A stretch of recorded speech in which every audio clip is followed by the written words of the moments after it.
Well, we got some action in high school football this weekend. Of course, starting tonight, some pivotal games when it comes to those top rankings. Out west, you got Servite off their loss to Mater Dei, who's #1 in the land, right back in the fire with St. John Bosco there.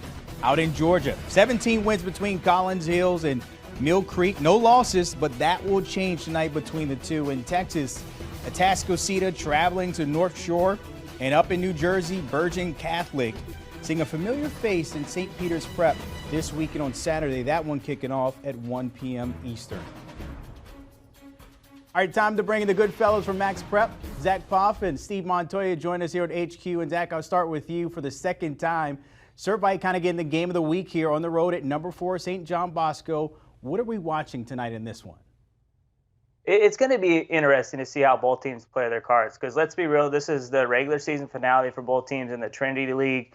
And there's a high probability that these two teams are going to meet again in a few weeks in the CIF Southern Section Division I semifinal. So it's going to be interesting to see if they go for it all or kind of take it easy and get ready for that matchup in a few weeks. But it's a top 5 matchup. It's a big-time game.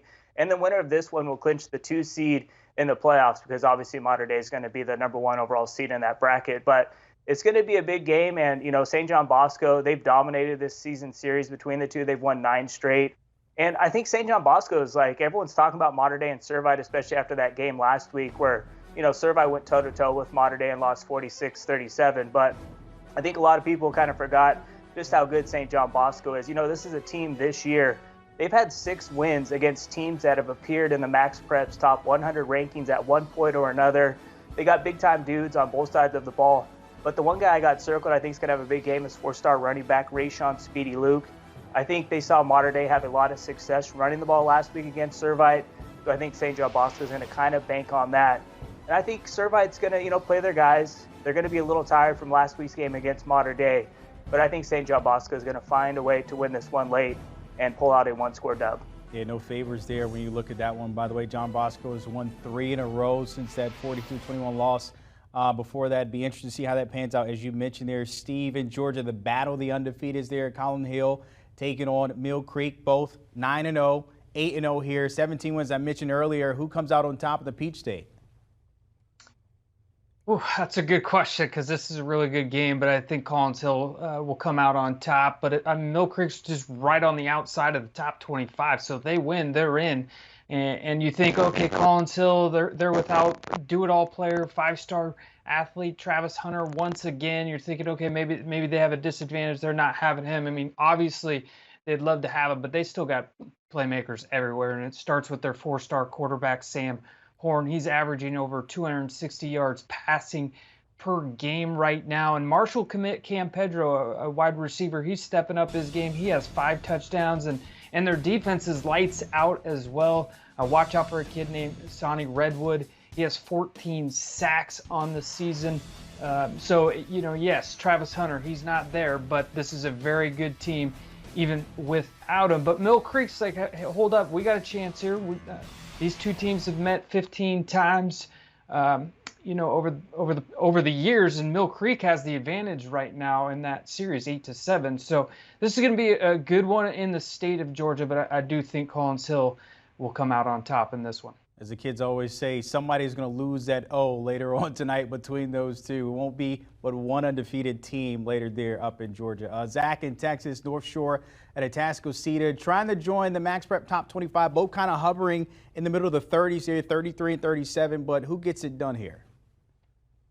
Man, this is tough. I love how you put me on the spot right off the bat, but I think North Shore is going to find a way to win this one. And Atascocita, they've been without their starting quarterback, Gavin Session, the last few weeks. Not sure if he's going to be able to play tonight. And if he can't go, that'll be tough for Atascocita to find a way to beat North Shore. You look at North Shore, they've got arguably the best defense in the state of Texas. And you can make a case they have one of the best defenses in the entire country. They got Dever Harris, their 5-star cornerback a few weeks ago. Dude's a boss. And then you look at the D-line, man. They got Christopher Ross, the Texas commit, and Ty Leonard. These two guys know how to get after the quarterback. It's going to be a fun matchup, though, because you look at Atascocita, they got one of the best offensive linemen in the country in Cam Dewberry. So that's going to be a fun battle to watch. And the winner of this one's going to claim the district title tonight, so that's going to help with playoff seeding. And both these teams are going to have a chance to compete for that 6A Division I state title this year. But I think North Shore is just going to have a little too much for Atascocita tonight. and I expect them to win by a couple of scores. I'm going to go 45-35 North Shore. 6 minutes between the two since 2016. North Shore, by the way, as you mentioned here, they won 3 of the past 5, including the last 2. So, of course, something might give there a little bit later tonight. Steve, one of the biggest rivalries you can say in the state of New Jersey, Bergen Catholic at 6-2, St. Peter's Prep. This one has some history as well. Yeah, it sure does. I mean, these teams play all the time. And if you're a New Jersey fan, if you've seen football in the state of New Jersey, you watch games play. They're obviously not as big a state as California, Texas, Florida. But if you just watch the football on the field, New Jersey's right up there with some of the best football there is. And this is a classic matchup between two teams that, they're rivals and they want to win. So I know Bergen Catholic's the higher ranked team right now. They're undefeated, but watch out for St. Peter's Prep. And you're going to see some incredible football players on the field in this game. 4 of the top 6 players in the class of 2022 will be in this game.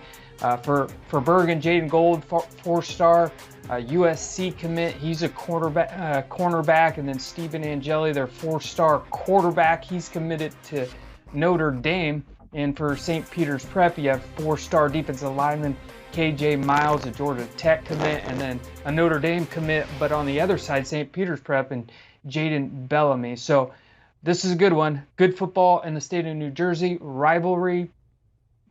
I mean, it doesn't get any better than that. Exactly. Of course, we have to wait a little later for that one. That one kicking off at Saturday at 1 p.m. Before I let you guys go, got to give me your top recruit, Zach, who you're watching this week. Hey, we going out to Arizona, man. My guy, Nico Markiel, a 2022 West Virginia commit. This dude's a left-handed killer at the quarterback position, man, playing for number 15 Hamilton High School. This dude's been putting on this year, plain and simple. He's balled for over 1,800 yards of total offense, has 28 TDs. We all remember that crazy comeback he led against Bishop Gorman on ESPN a few weeks ago. This is a team that is going to have a chance to win the Open Division State Championship in Arizona. Chandler currently ranked at number 10. They've won 5 consecutive state titles.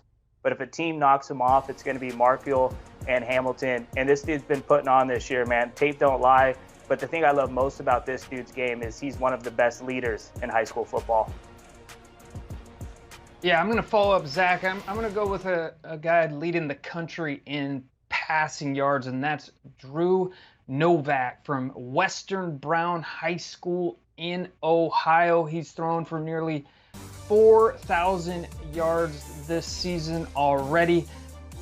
He averages an okay 400 yards per game. He's thrown 44 TDs, only 6 interceptions. Now, he doesn't have a profile yet on 24/7 Sports, but I think it's coming for this kid because he's right there. He's had some visits out there like Toledo and Miami. So he's right on the border, but he leads the country in passing yards. Shout out to his coaches for getting those stats, and so we know he's the top passing leader in the entire country. Steve, we don't have a profile on the guy that has 4,000 yards like you said. I appreciate you bringing it up, but how does that happen? Hey, it's coming. It's coming. Get those stats in, get the kids notice, and just like that, I think he's only a junior, so by the time maybe he hits his senior year, watch out. He's going to be up there. All right. Drew Novak. There you go. You got to put a little respect on his name. I appreciate that. Steve Montoya and Zack Poff always laying it out there for us on Friday nights and Saturday as well when it comes to high school football. Hey, don't forget, MaxPreps, your number one to go to when it comes to rankings, schedules, rosters. The guys are always giving it to us as we get ready for kickoff this weekend and tonight. A lot of matchups in the top 25 of the MaxPrep. Might want to check them out and check out to see how everything is going with other sports there in the high school ranks.